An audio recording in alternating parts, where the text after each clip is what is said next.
1 Corinthians chapter 6. We have the Bibles. We'll start in verse 12. We'll be reading through the end of the chapter, verse 20. And then a little later, we're going to be in Matthew 19. So if you want to start working here, put a finger there, you can do that as well. Chapter 6, verse 12. I have the right to do anything, you say, but not everything is beneficial. I have the right to do anything, but I will not be mastered by anything. You say, food for the stomach and the stomach for food, and God will destroy them both. The body, however, is not meant for sexual immorality, but for the Lord, and the Lord for the body. By his power, God raised the Lord from the dead, and he will raise us also. Do you not know that your bodies are members of Christ himself? Shall I then take the members of Christ and unite them with a prostitute? Never. Do you not know that he who unites himself with a prostitute is one body with her? For it is said, the two will become one flesh. But whoever is united with the Lord is one with him in spirit. Verse 18. Flee from sexual immorality. All other sins a person commits are outside the body, but whoever sins sexually sins against their own body.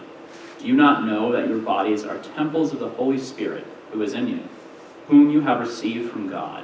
You are not your own, you were bought at a price. Therefore, honor God with your bodies.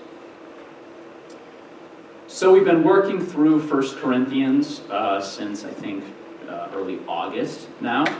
And as part of that, 1 Corinthians easily lends itself to kind of covering a number of different topics in more depth, partly because Paul is answering some questions from the Corinthians and responding to some issues that he's heard about there. So we just left a mini-series that looked at the nature of the church, issues of leadership, issues that deal with the congregation, issues that relate to just our being together. Today, we start a new mini-series on the topic of marriage and sexuality.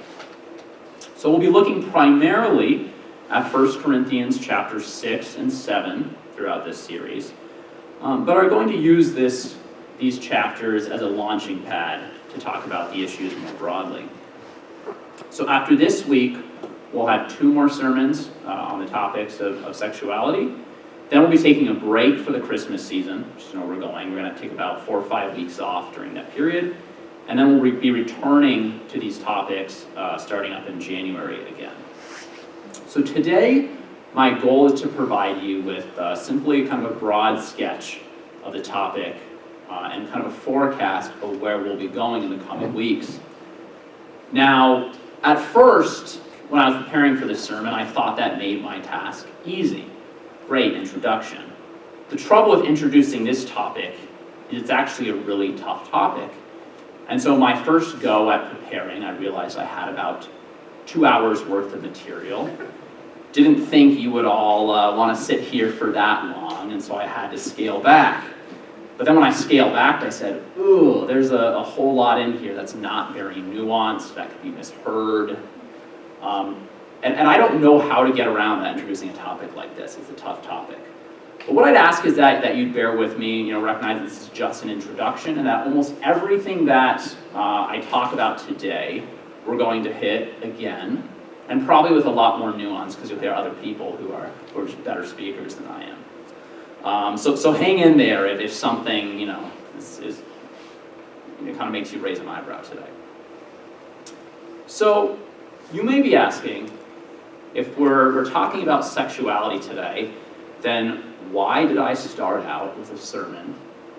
Why did I start out my sermon with 2 videos that have something to do with pianos? Well, I started the sermon today this way because I think they illustrate a very important point about freedom and purpose and how these 2 concepts relate to human sexuality. I was recently listening to an interview featuring a Christian apologist by the name of Sean McDowell. Many of you have probably heard of his father, Josh McDowell. His son is following in the footsteps of his father. And during the interview, Sean recently wrote a book geared towards teenagers that addresses topics of sexuality. And one of the things he said is that while he was writing this book at one point, he went into some high schools and interviewed specifically Christian teenagers about a number of things relating to the topic. And one of the things he asked them was what it meant to be free. He asked them to define freedom. And he said that almost all of them, these Christian high schoolers, responded that freedom is the ability to do anything you want as long as you don't hurt anybody. Freedom is the ability to do anything you want.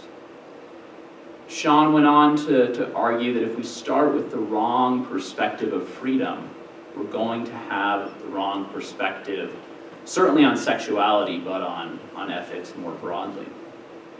Paul seems to start from the same place as Sean in 1 Corinthians chapter 6. He starts, in verse 12, we started reading, with a Corinthian slogan. That's why your Bible should have it in quotes. I have the right to do anything. I can do anything I want, in essence. The two videos involving a piano illustrate two different very ways of viewing the body and sexuality. I want you to ponder this question as we begin today, and maybe ponder it even moving forward as we address these issues in the rest of the series. In each of these videos, is the piano being used in an equally legitimate way? Are both of these equally legitimate artistic expressions of a piano? Does the freedom expressed by launching a piano off the side of a building tell us as much about what a piano is for as the freedom of playing a piano like the man did in the second video?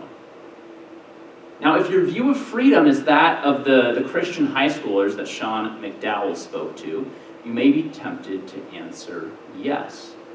After all, no one was hurt, and the piano was theirs to do with as they wished. Someone could even go further and point out that almost anyone has the ability to knock a piano off of a building. It doesn't require any special training or skill. On the other hand, to play like the man did in the second video would require most people years of discipline and practice and attention under a teacher. In a sense, then, could we not say that the act of destroying a piano is actually a greater act of freedom than playing one beautifully, since it does not require any self-discipline to do so? How you answer this question depends in part, I think, on how each of us view the relationship of freedom to purpose. What is the purpose of a piano? And does this purpose set legitimate limits on what freedom entails? In chapter 6 of 1 Corinthians, Paul grounds his conversation of sexual ethics and the Corinthians' so-called freedom in his view of what God's purpose is for human sexuality. Verse 13, Paul says that the body is not meant, not purposed, for sexual immorality, but for the Lord. The way that the Corinthians are using their freedom in the area of sexuality is betraying the purpose that God intended for their bodies. Today, I want to provide you with a biblical sketch of what I believe God's purpose for sexuality is. And like I said earlier, my hope is that this will simply set the stage, backdrop, if you will, from everything we're going to discuss in more detail in the coming weeks. If I boil my sermon down to one statement, I think it would be this: your body is part of God's good creation. Your body is part of God's good creation. And God has a purpose for your sexuality. I realized it's a side note, but after I sent Angela the title for my sermon, that it really wasn't very apt. I don't like the one flesh term because sexuality is actually much broader than that. It has to do with our bodies and the way that God created us, regardless of whether we're in a one flesh union with someone else. So perhaps a better title for today would be Glorify God with Your Bodies. That would be the thrust of my sermon today. Now, I think something that follows from this idea that our bodies are a part of God's good creation and God has a purpose for our sexuality is the idea that true sexual freedom, then, is found not in doing whatever we want. It's not found in the Corinthian slogan, I can do whatever I want. Rather, it is found in living out God's purpose for our sexuality. We're going to look a lot at 1 Corinthians 6 and 7 pretty soon here, like I said. But today I decided to spend most of my time in Matthew 19 to take us outside and look a little at some of what Jesus says about the subject. This is, I believe, the longest teaching of Jesus that addresses sexuality. And so I think it provides an excellent discussion for talking more about Paul's idea in the future weeks. So Matthew 19, I'm going to start in verse 3.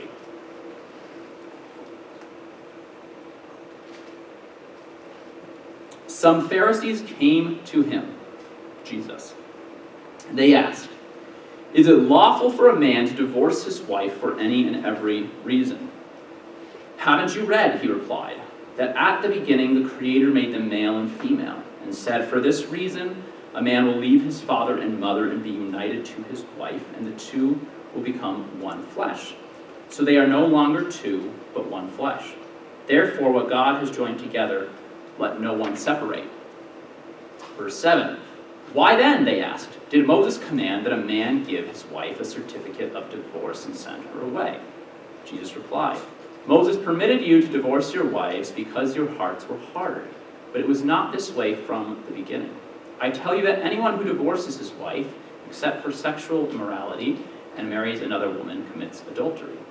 The disciples said to him, "If this is a situation between a husband and wife, it is better not to marry." Verse 11, Jesus replied, "Not everyone can accept this word, but only those to whom it has been given. For there are eunuchs who were born that way, and there are eunuchs who have been made eunuchs by others, and there are those who choose to live like eunuchs for the sake of the kingdom of heaven. The one who can accept this should accept this." Some of you may recall that I spoke on this passage at some length about a year ago, talking about divorce.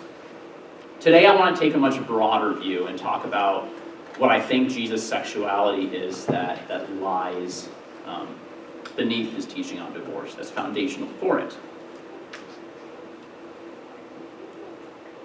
So, in essence, Jesus in this passage, I think, gives us his view on what God's purpose is, not only in creation, but also in the new creation, what God's purposes for sexuality are. It is Jesus' view of God's purposes for sexuality and creation in this passage that ground everything that he applies in his teaching on divorce. So last time I spoke on the passage, I spent quite a bit of time talking about the historical context that gave rise to the question that the Pharisees asked Jesus here. It is easy for us when we come to a passage like this to kind of miss these cultural indicators that would have been very familiar in the world in which they lived. And at that time, there were two Pharisaic schools that had competing views on what Deuteronomy 24 taught about divorce. When the Pharisees say, "Why did Moses command a husband to give his wife a certificate of divorce?" that is a reference to Deuteronomy 24:1. And there were two schools of thought on this, and there was this very intense debate between them. One school thought that the passage only condoned divorce in the case of an adulterous spouse. This was kind of the more traditional view among the Pharisees. But the other, more progressive school interpreted one of the phrases in Deuteronomy to mean any matter and they began teaching that a husband could divorce his wife for any matter. And so you basically had what was called during the day an any matter divorce. It was even as simple as if the husband or the wife spoiled her husband's dish, and he was ticked off about it, he could divorce her for it. When the Pharisees asked whether it is lawful for a man to divorce his wife for, quote, any and every reason, they're asking him about his stance on this any matter debate from Deuteronomy 24. It would be like someone asking you today whether you think it is right for children to be separated from their parents when they immigrate. Right? Most of us, if you're familiar with the political context of that debate today, would fill in all the details of that question. You wouldn't have to specify, for example, whether they're talking about legal or illegal immigration, things like that, because you know what's behind the question. Right? This is the way that people in the first century would have heard this question to Jesus. They know what's going on. Now, while Jesus eventually answers their question about the interpretation of Deuteronomy 24, he first completely reframes the discussion by talking about God's intent for creation. Now get this, the Pharisees are basically asking Jesus under what ground a man has the right to divorce his wife. What can we get away with in terms of divorce? And just like Paul wants to reorient the Corinthians' understanding about what freedom means, so Jesus here wants to get the Pharisees from thinking simply about what is permitted, what you can get away with, to what is intended. What is the purpose of marriage and sexuality? Jesus says, at the beginning, the Creator made them male and female. Jesus begins his teaching by pointing to God's creation of male and female.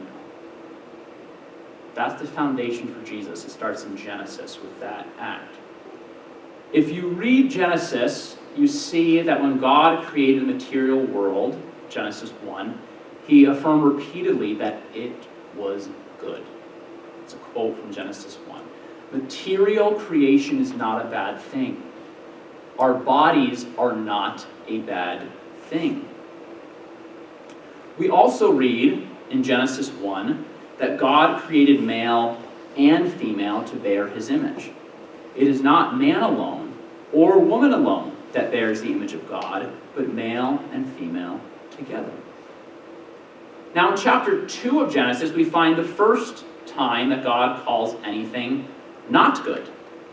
Before he creates Adam and Eve, before he creates Eve from the side of Adam, he says that it is not good that man would be alone. And he takes the woman from the side of the man, the Isha from the side of the Ish. The Hebrew is just full of this beautiful poetic imagery. And he says that a man shall leave his father and mother and be united to his wife, and they shall again become one flesh, which at its most shallow reference is a reference to sexual intercourse. So the woman is taken out of the side of the man, and then God says when the two come together again in marriage, they'll be brought back together. They'll enter into a one flesh union.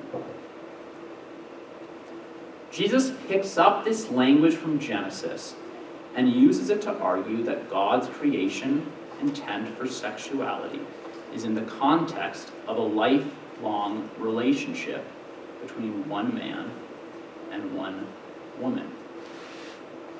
This is the basis for even his later statement that a man who divorces his wife and marries another commits adultery.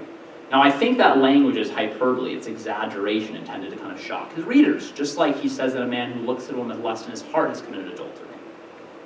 Right? It's exaggeration, but it's exaggeration to make the point that God created male and female to come together in a one flesh union in marriage that is lifelong. It's exaggeration that is meant to drive home the point about the sanctity of that union. And this, I want to suggest, is the only parameter in which sexual intercourse fulfills God's creation mandate according to Jesus. And this is clear from a number of statements that he then makes. So I want to just very briefly talk about these. So first, Jesus applies the one flesh language, as I've already talked a little about, of Genesis to the consummating act of the man leaving his father and mother and being united to his wife. And so sex is designed to occur in the context of marriage. But we might ask, what is marriage? And this isn't just a conversation for today. The parameters of the debate have changed a little, but Jesus says some things that would have upset people some people in the first century as well about marriage. The definition of polygamy specifically, right? Polygamy in ancient cultures was generally regarded as a legitimate form of marriage, one man and potentially at least many women. And Jesus says things that upset that context too. He's saying things that challenge a lot of culture's idea of what a marriage is. So what is marriage? Jesus defines marriage as the uniting of one man and one woman. Now, he modifies the language of Genesis a little in this passage, the Hebrew Genesis a little bit.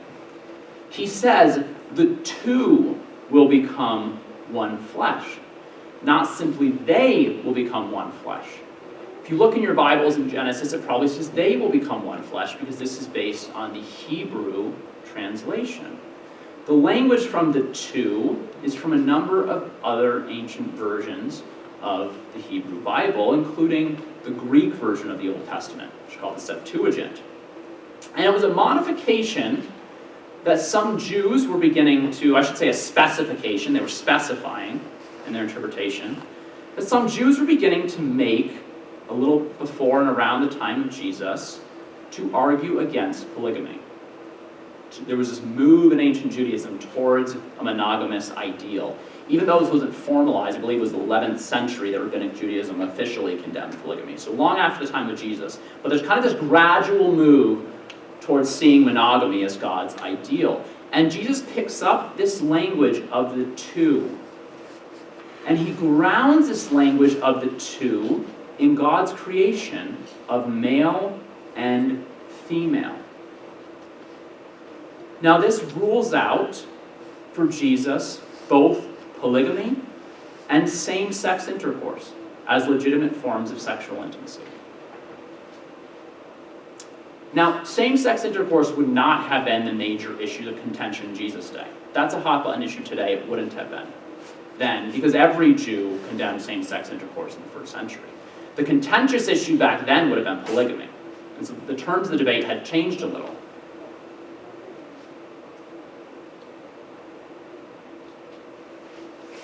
Now, in terms of polygamy, Jesus not only calls it into question with the statement of the two, but also because he says that a man who divorces his wife and marries another commits adultery.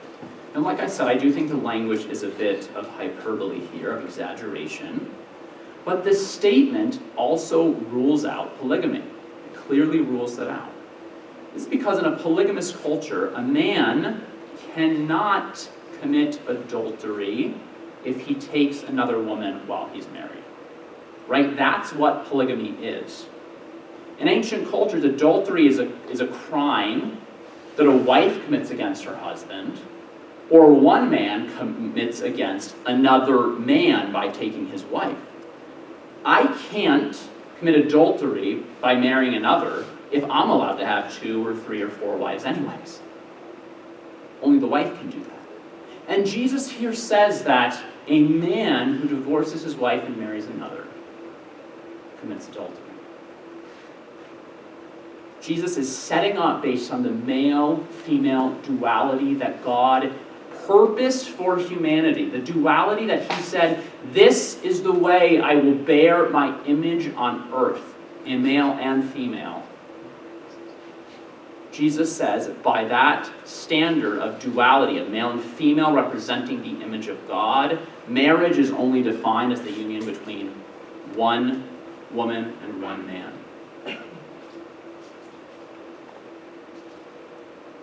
In short, in these statements, Jesus says sex is a consummate act of marriage between one man and one woman who commit to one another for life.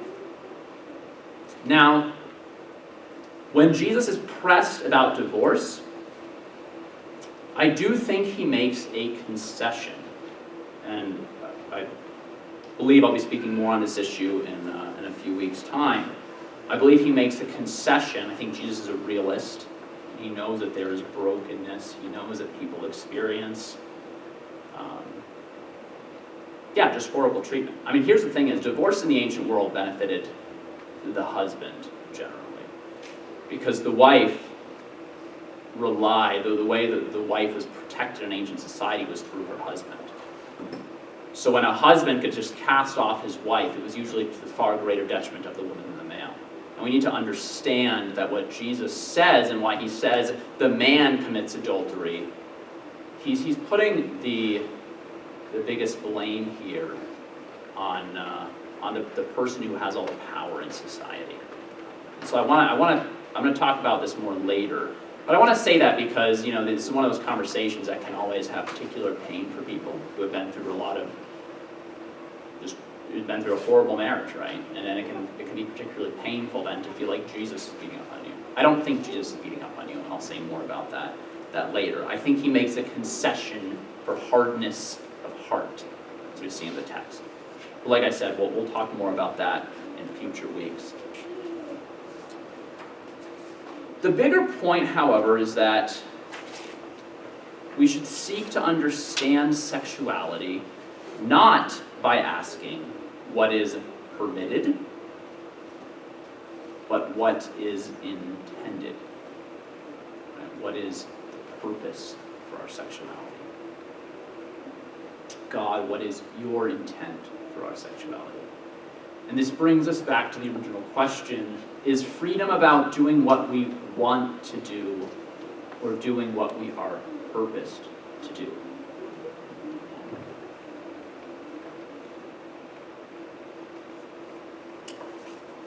Now, Jesus' discussion of sexuality here, I don't think relates only to God's intent in creation, but also to God's intent in new creation.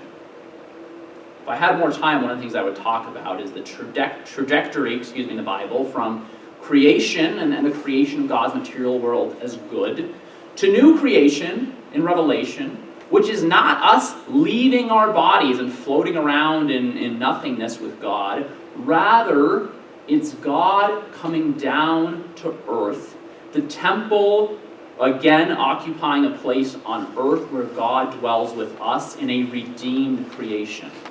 From beginning to end, God declares that his material creation is good and he is redeeming it. This is why we believe in the resurrection of bodies and not simply in immaterial souls that float around. So Jesus' discussion of sexuality in these verses is not only about God's creation intent, but about his new creation intent. In Matthew 22, just a few chapters later, the Pharisees asked Jesus another question about marriage in the resurrection. And Jesus answers them there that in the resurrection there is no more marriage, in essence, he says. He says people will be like the angels in heaven, either marrying or being given in marriage. Now with that context in mind, right, that's the goal towards which we're moving. When we have resurrection bodies, we'll no longer be united in marriage. With that in mind, let's look at this last section of our passage in Matthew 19.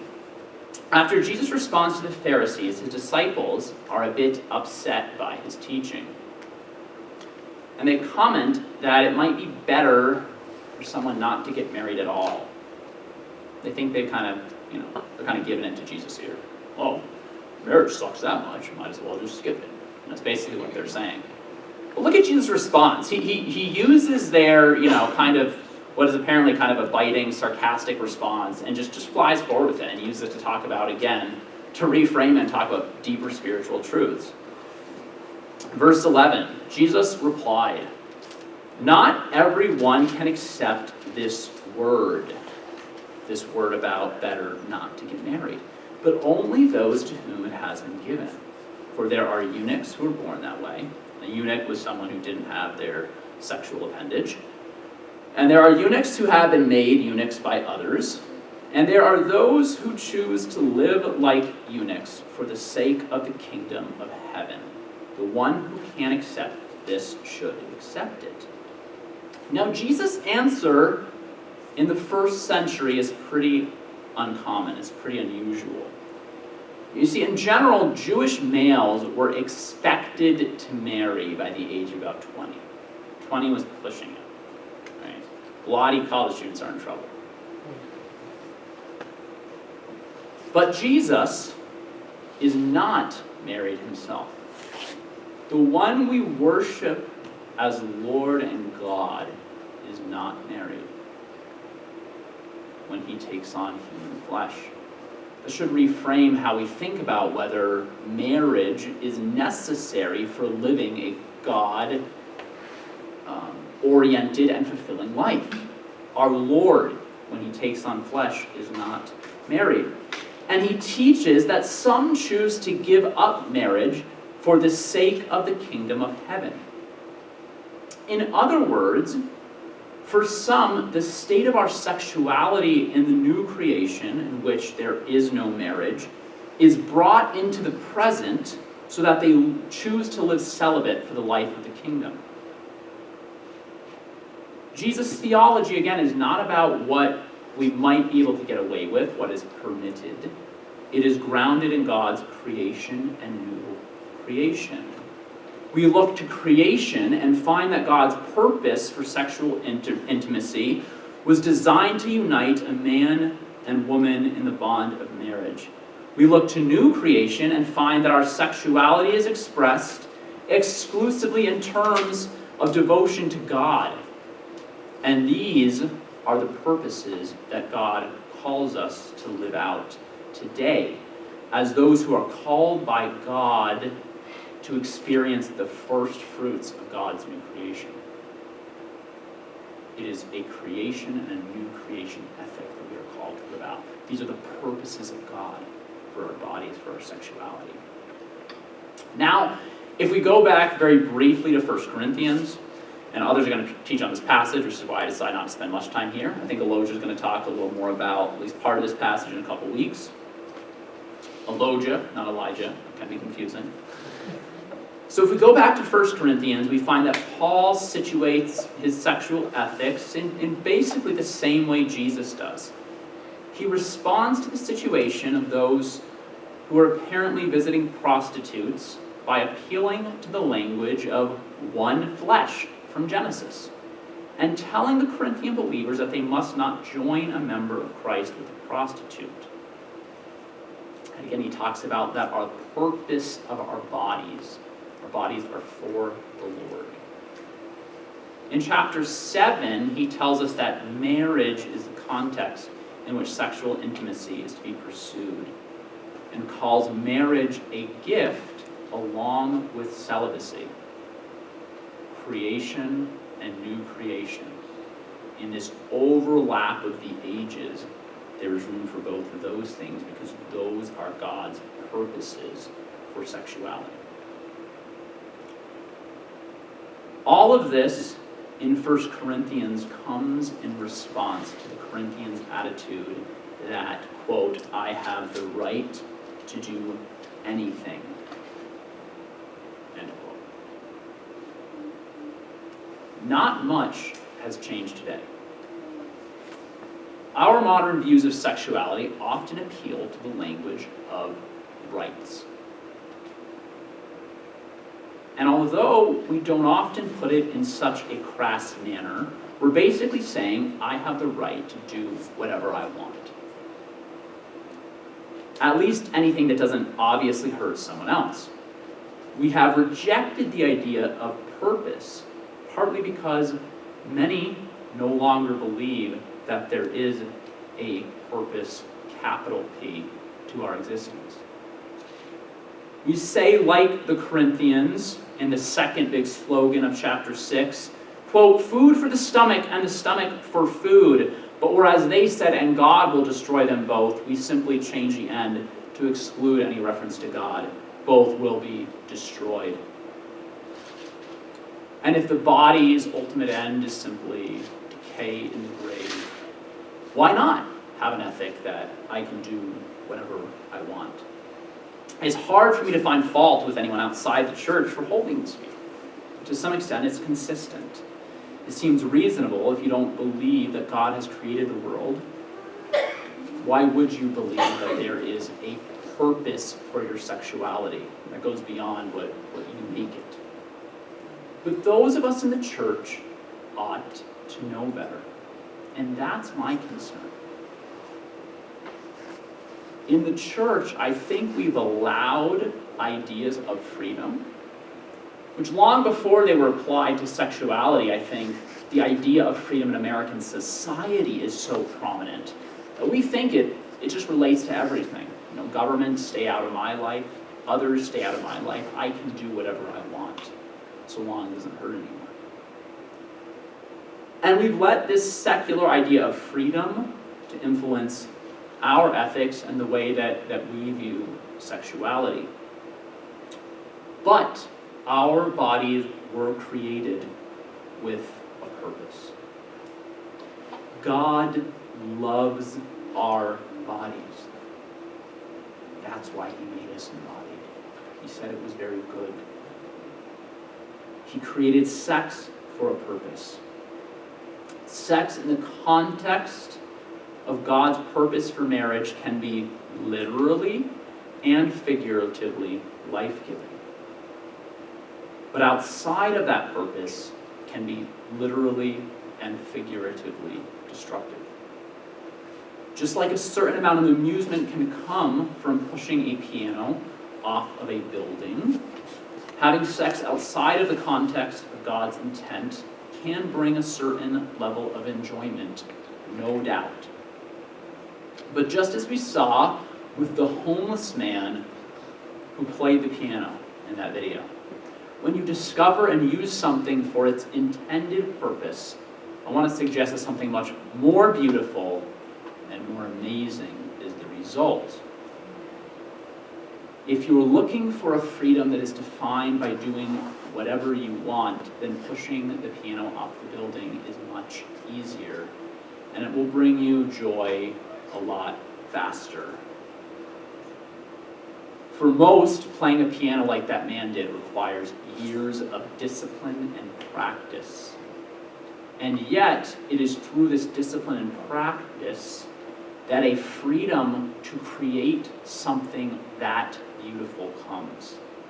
There is a freedom in what he is able to do that most will never experience because they have not disciplined themselves enough to experience that kind of freedom. In other words, freedom might be something that actually needs to be fought for. Adopting a loose sexual ethic is easy, and it feels right because it brings a certain amount of pleasure. And every one of us has experienced this. Every one of us knows that that's true. We've all experienced, we've all sinned sexually, every one of us. But I want to suggest that pursuing God's purpose for your sexuality is worthwhile because in the long run, the result is far more beautiful. And this does not suggest it's an easy fix, nor am I saying that if you just go out and find a Christian guy or a Christian gal, that you'll have the best sexual life in the world. That's not what I am suggesting. But what I am saying is that just like the discipline and restraint of learning to play the piano, that the end result is a freedom that is far more beautiful because it is being used for its intended purpose, that when we choose to glorify God with our bodies, the result will be far more beautiful and far more glorious than what we will do if we cast off such restraints. I'm going to start wrapping up. I don't have much in terms of application today, partly because I think we're going to speak a lot more about each of the subjects that I only briefly touched upon today. But by way of next steps, I want to leave you with 3 things that might serve you well as we move into the rest of the series. So the first, read. Read Genesis 1 and 2, Matthew 19, 1 Corinthians 6 to 7. There are others as well that relate, but these are kind of what I touched on today, and I just challenge you to maybe read them through a few times over the next few months. Meditate further on what these passages say about human sexuality, so you're thinking about it as you come in each Sunday. Point 2, pray. Specifically, and this may be a good takeaway for this week, talk to God and perhaps to others and pray with others. One of the things that I really struggle with in preparing this sermon is just that this is a deep, often very painful subject.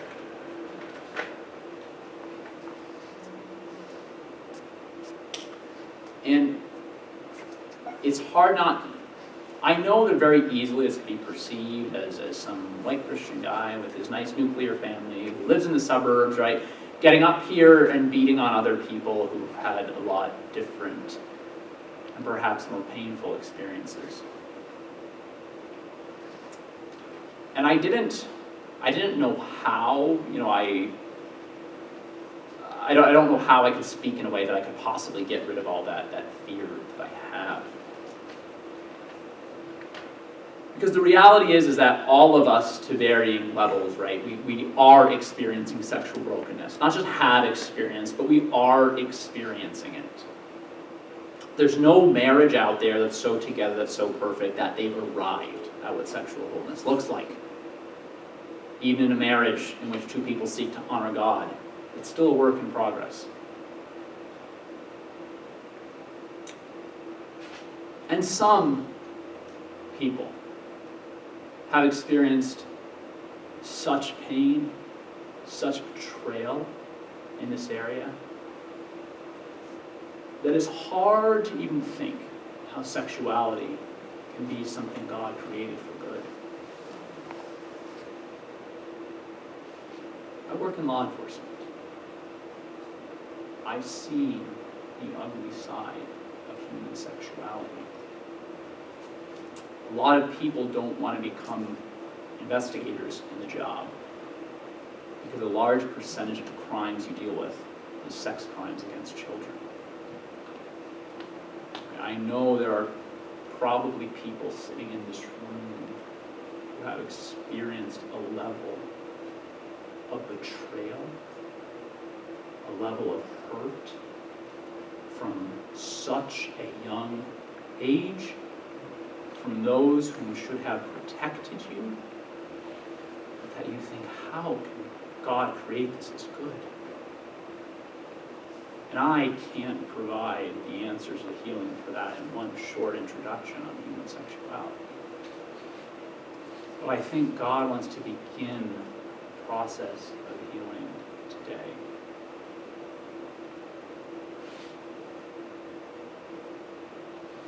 I remember years ago learning that someone in my life had an experience of sexual abuse. And for the first time, feeling the problem of evil in a way that I had never felt. I had resolved the problem in my mind. But I remember taking a shower because I felt dirty just hearing about it. And being angry. Being ticked off. Not at the perpetrator, but at God. Why, God? I wouldn't let this happen. And here you are with all the power in the world, and you let this happen. And I don't have an easy answer for that. But when I look to the cross, I see a God who wants to right all the wrongs and the evil by taking it upon himself. I see a God who identifies with the abused, the despised, the disempowered, the weakest in society. And that beautiful God calls us to experience the healing that he provides by being identified with his work on the cross. And some of you here know a lot about what that suffering looks like. And God doesn't blame you and he doesn't hate you for it. He says, I've experienced something of what that suffering looks like as well. And I want you to experience my healing today. So I would ask that you would consider that you might have the courage to talk to someone else about this, to begin to receive prayer. Maybe the idea of calling God a father is painful. Seek someone out. Hopefully there's someone in this church that you can trust, one of the leaders. Robin and Joe Shannon are available to pray. Becky and Ward. Logan and Tay may be willing to pray. There are people online as well. I know Mike Foster said he'd be available. I would encourage you, if you're online and you want to reach out to someone, just private message them. Even if they can't meet today. I know there's a lot of people in this church who'd be willing to meet with you later. Sam Bree is another that said she'd love to meet with anyone who wants to talk about this. Don't let your pain keep you in a place of reliving the things that have been done. God has something so much better. He intended it. Intended our bodies, intended sexuality for something so much better. Point 3, and this is closely related. Pursue sexual wholeness. Pursue sexual wholeness. There may be areas in your life that you know you need to change, maybe areas that you are, that you're not simply a victim, but you're complicit in your own sexual brokenness because you're adopting patterns that are contributing to that. Perhaps you're in a relationship that's unhealthy and you've known for a long time you need to cut it off. And that might take a lot of courage. It might take a lot of boldness. And what I want to say is that God will help provide the courage and the boldness if you are willing to obey. Perhaps there is a sexual sin that you're engaging in. Perhaps you're in a sexless marriage, and you know it's because of deeper issues. When I was interviewing for law enforcement, I was asked about how frequently I had sex. And it's not surprising. It's because everyone that works in counseling and public service knows that a sexless marriage is usually a sign of deeper issues. And those issues aren't going to be solved by just having sex, obviously. But if you're in a sexless marriage, it might be an indication that,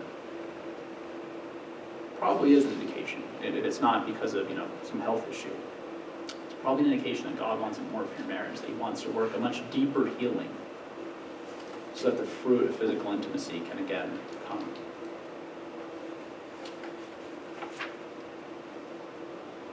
And so that might mean, if you're committing sexual sin, it might mean confessing that sin to someone you trust, and perhaps entering into a relationship of accountability with them.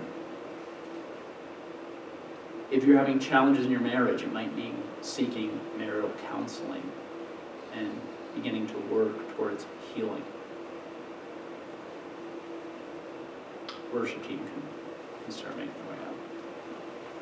God's design for our sexuality is wonderful.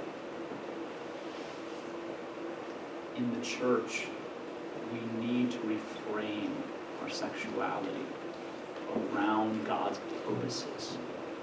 So that even though it's hard, even though it will require self-restraint, even though it will require the reorienting of our minds,